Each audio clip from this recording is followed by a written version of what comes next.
Il y a cette image, presque un mythe. Un tableau noir resté orphelin dans un bureau de Caltech, avec une phrase griffonnée à la craie blanche, devenue talisman pour des générations d'apprenants. Ce que je ne peux pas créer, je ne le comprends pas. On n'est pas obligé de la prendre au pied de la lettre pour sentir ce qu'elle exige. Transformer ce qu'on croit savoir en quelque chose de manipulable, transmissible, vivant. Bref, passer de l'illusion de connaître au contact brut avec la compréhension réelle. Cette exigence, Feynman l'a cultivée comme une attitude quotidienne, un mélange d'irrévérence joyeuse et de discipline féroce, où l'on retourne les idées comme des cailloux jusqu'à ce qu'elles révèlent enfin leur grain intime. Et si la façon la plus honnête d'y parvenir n'était pas d'accumuler des mots savants, mais d'expliquer simplement, clairement, comme si l'interlocuteur était un enfant curieux ou un camarade pressé qui doit saisir l'essentiel maintenant? Le premier principe n'est pas une formule de cours, c'est une hygiène mentale, ne pas se duper soi-même, et l'on est la personne la plus facile à duper. Rien ne nettoie plus vite l'auto-illusion que l'épreuve de l'explication. Au moment de parler, le brouillard se lève et ce qui paraissait solide se fissure ou au contraire se cristallise, selon que la compréhension tenait debout ou non. Expliquer n'est pas un acte décoratif. C'est un test destructif sur des idées, une expérience de résistance qui révèle les points de rupture et les nœuds à délier. Ce podcast s'ouvre donc comme un laboratoire. Pas un musée de formules, mais un atelier où l'on démonte et remonte des concepts jusqu'à pouvoir les créer à nouveau, à notre façon, pour vérifier qu'on les comprend vraiment. Feynman aimait rappeler qu'il existe une différence abyssale entre connaître le nom d'une chose et connaître la chose elle-même. Apprendre les étiquettes ne fait pas chanter l'oiseau. Ici, on laissera les étiquettes au vestiaire pour toucher la mécanique intérieure. D'où vient l'idée? Comment elle se relie à une intuition vérifiable? Comment elle échoue? Et, surtout, comment l'expliquer sans se cacher derrière le jargon? Si une théorie ne s'accorde pas avec l'expérience, elle est fausse, quelle que soit sa beauté. De la même manière, si une explication n'éclaire pas un esprit neuf, elle n'explique pas encore. L'objectif n'est pas de simplifier en trichant, mais de simplifier en clarifiant, jusqu'à ce que la structure essentielle apparaisse nue et solide. 4 gestes rythmeront ce chemin, comme une routine d'entraînement intellectuel, que Feynman a popularisé sans jamais l'emprisonner dans un rituel figé. D'abord, nommer explicitement le concept et l'intention, ce qu'on tente de comprendre et ce qu'on veut en faire, car toute clarté commence par une définition de « je ». Ensuite, expliquer à voix haute, sans note, comme à quelqu'un qui n'a pas le temps d'être impressionné. Si la bouche hésite, c'est que la tête n'est pas prête. Puis revenir aux zones floues, combler les trous, chercher un exemple qui serre la main à l'intuition et un contre-exemple qui tape sur la faiblesse. Enfin, réécrire plus simplement, encore et encore, jusqu'à extraire une phrase qui ne triche pas et un schéma qui tient la route dans un autre contexte. Ce parcours n'est pas une coquetterie d'orateur, c'est une manière d'aligner la pensée sur la réalité. Pour que la technologie réussisse, la réalité doit l'emporter sur les relations publiques, car la nature ne peut être bernée.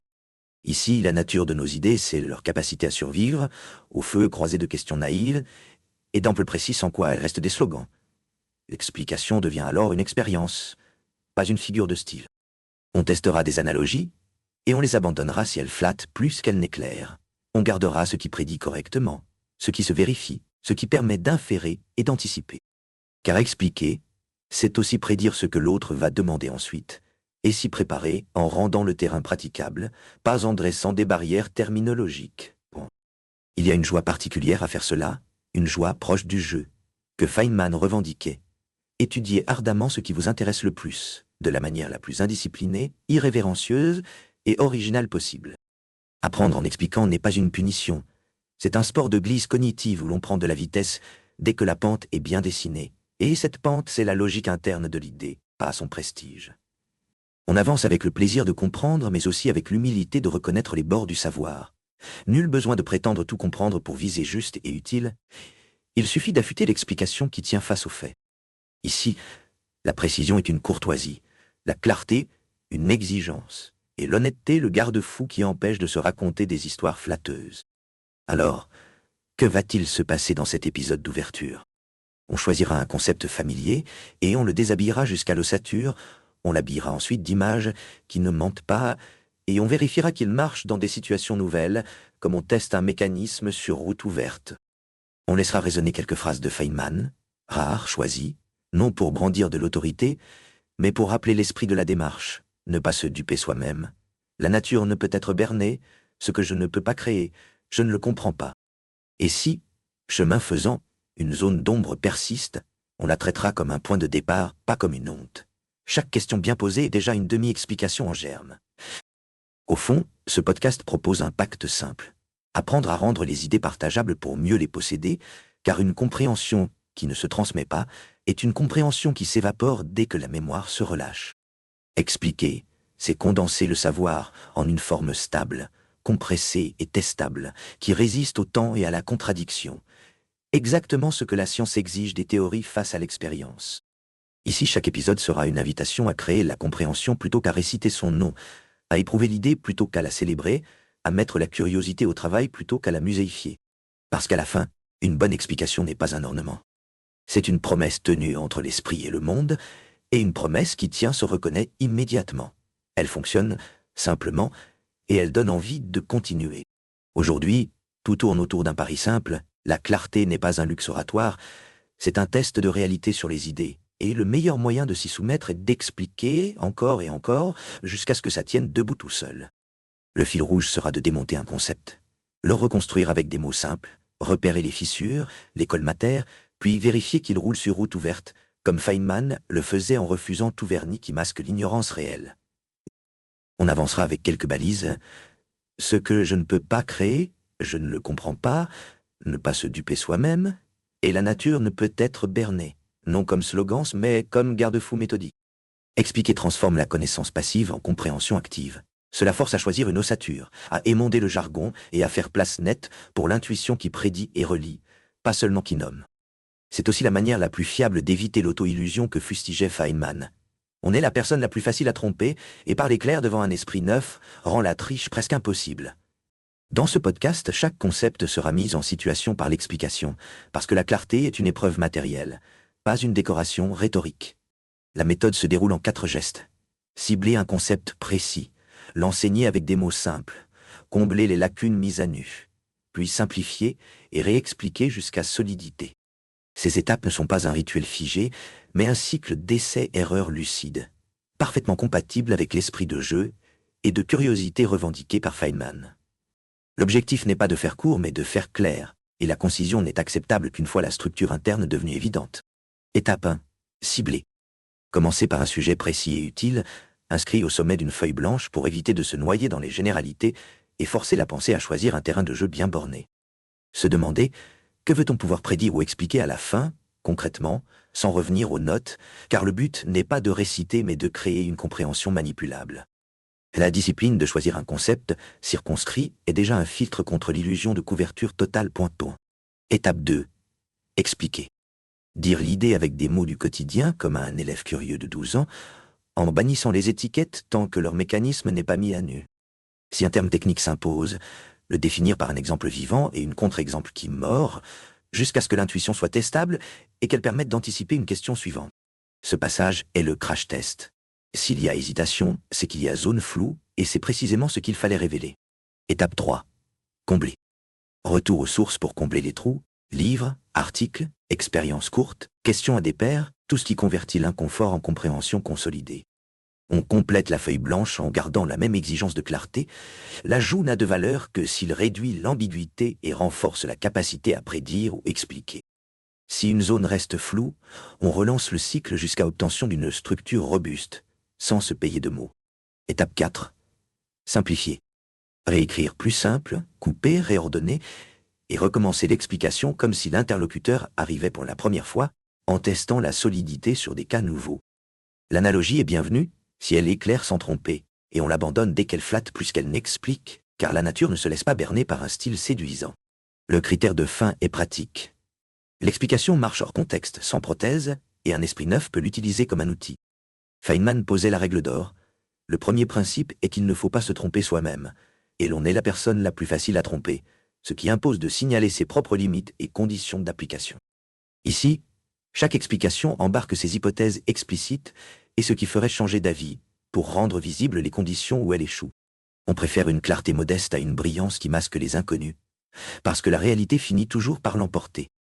Dans ce segment, on prendra un concept et on le mettra en pièces détachées, puis en remontage assisté, pour montrer comment la méthode agit en temps réel. Le but n'est pas d'épater, mais de faire sentir la bascule entre savoir nommé et savoir opérationnel lorsque l'explication devient une boussole réutilisable.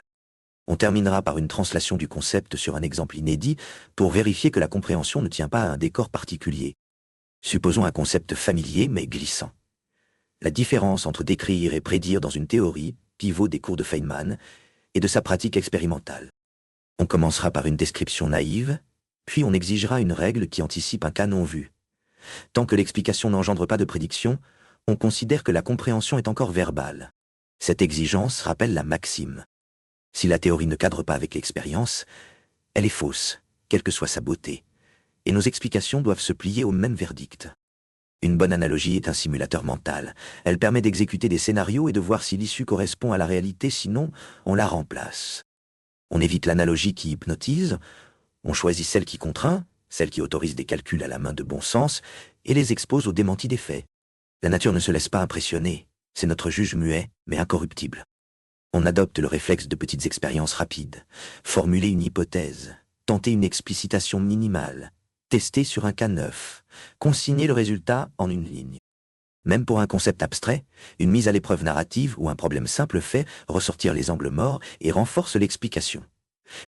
On préfère 10 itérations frugales à un plan grandiose non testé, exactement dans l'esprit d'ingénierie intellectuelle que Feynman cultivait. Les questions naïves sont des détecteurs d'approximation. Elles pointent les zones où l'explication dépend d'une étiquette et non d'un mécanisme.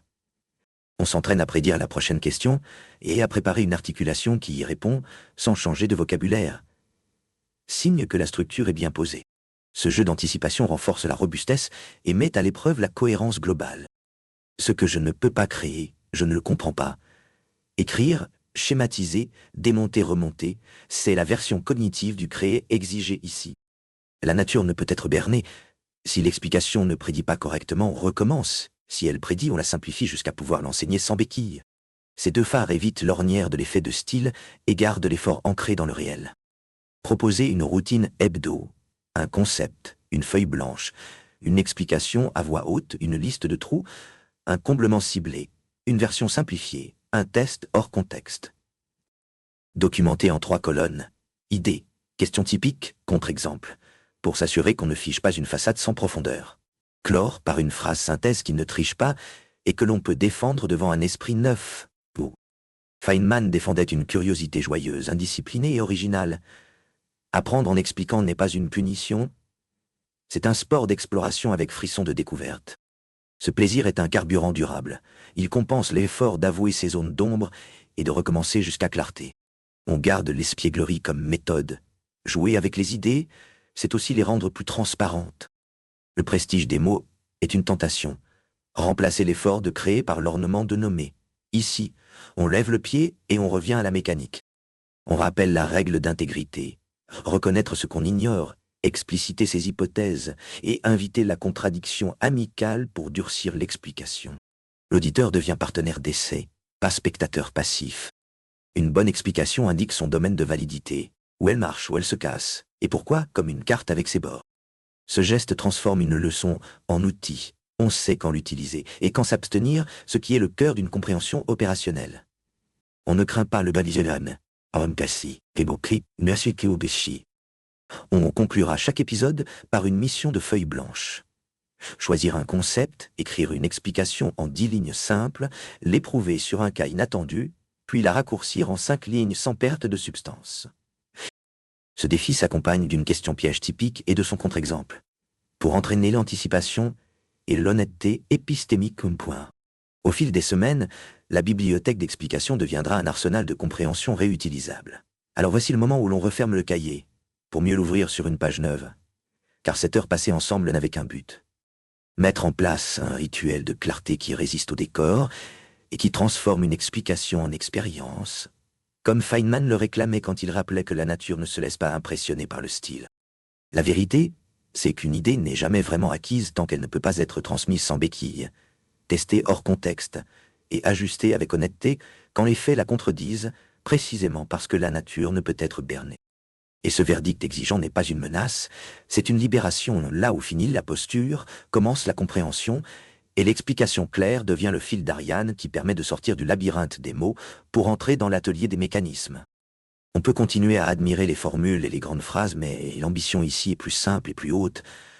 Apprendre à créer sa propre compréhension à la main jusqu'à pouvoir dire sans tricher « ce que je ne peux pas créer, je ne le comprends pas ». Si une maxime devait accompagner la fermeture de cet épisode, ce serait l'hygiène la plus simple et la plus exigeante du monde. Le premier principe est qu'il ne faut pas se tromper soi-même, et l'on est la personne la plus facile à tromper. Ce principe n'est pas une posture morale, mais un protocole technique. L'explication sert de miroir et d'essai destructif, elle révèle les zones floues et les illusions de savoir comme une contrainte révélatrice, à la manière d'une expérience bien posée. Refuser de se duper, c'est poser ses hypothèses, annoncer son domaine de validité, chercher le contre-exemple qui mord, puis ajuster en conséquence jusqu'à ce que le sens tienne sans prothèse, exactement l'esprit de la feuille blanche. Et c'est parce que l'ego est têtu que le rituel l'est aussi. On recommence, on resserre, on simplifie, on teste, on recommence encore, jusqu'à ce que l'explication marche quand l'interlocuteur change et que le décor disparaît. La méthode a été esquissée en 4 gestes simples, non pas comme une liturgie close, mais comme une boucle d'essai-erreur vivante. Cibler, expliquer, combler, simplifier, puis remettre sur route ouverte pour voir si ça tient quand la carte n'est plus le territoire. Cibler, c'est réduire la tentation du flou. Expliquer, c'est parier sur la lumière des mots simples. Combler, c'est transformer l'inconfort en apprentissage actif. Simplifier, c'est sculpter jusqu'à la forme essentielle qui ne ment pas. À chaque tour de boucle, l'illusion perd du terrain, l'intuition gagne en prédictibilité et la compréhension passe de décorative à opérationnelle, exactement comme Feynman l'enseignait en privilégiant la capacité à prévoir sur la beauté d'un exposé. Ce n'est pas une recette magique, mais une discipline joyeuse, la joie d'aligner pensée et monde, d'éprouver ses idées et de les voir fonctionner ailleurs que là où elles sont nées. Pour garder ce cap, on peut conserver 2 phares qui ont guidé tout l'épisode. D'un côté, l'injonction d'intégrité, ne pas se duper soi-même, qui épargne tant de détours et de faux brillants. De l'autre, le rappel que la nature ne peut être bernée, juge patient, mais incorruptible qui finit toujours par arbitrer. Ces 2 phares encadrent notre pratique d'explication comme la double main courante d'un escalier. L'une empêche de glisser dans le prestige creux, l'autre interdit de s'enfermer dans un raisonnement qui ne rencontre pas les faits. Marcher entre ces 2 garde-fous, c'est accepter que toute clarté s'éprouve et se réécrit, et que le progrès ne ressemble pas à une illumination soudain parfaite, mais à une série d'améliorations honnêtes et cumulatives. Le résultat n'est pas un style, c'est une habitude. On parle pour voir clair, on écoute pour rectifier, on teste pour comprendre, et on simplifie pour transmettre durablement.